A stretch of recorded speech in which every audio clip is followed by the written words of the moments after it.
আশা করছি খুব শীঘ্রই আমরা এই ধরনের কার্যক্রমের মধ্যে দিয়ে আমাদের ঢাকা শহরকে একটি সবুজ শহর হিসেবে আমরা গড়ে তুলতে চাই। এটা সরানোর পরপরই আমরা গাছ লাগানোর উদ্যোগ।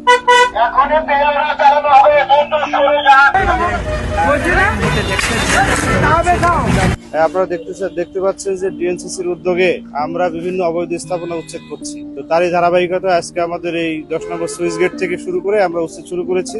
আমরা এখানে যত অবৈধ স্থাপনা আছে এটা আমরা আগেই মাইকিং করেছিলাম। যারা এখান থেকে মাইকিং করার পরেও যায়নি তাদের এইগুলো আমরা ভেঙে দিচ্ছি এবং আমরা এটা আমাদের সিটি কর্পোরেশনের উদ্যোগে এখানে যে সমস্ত আবর্জনাগুলো আছে সেগুলো আমরা উঠে নিয়ে যাব এবং আমাদের এই কার্যক্রম সারা ঢাকা শহরব্যাপী অব্যাহত থাকবে। আশা করছি খুব শীঘ্রই আমরা এই ধরনের কার্যক্রমের মধ্যে দিয়ে আমাদের ঢাকা শহরকে একটি সবুজ শহর হিসেবে আমরা গড়ে তুলতে চাই এবং আমরা সেই লক্ষ্যে আমরা এগিয়ে যাচ্ছি। আমরা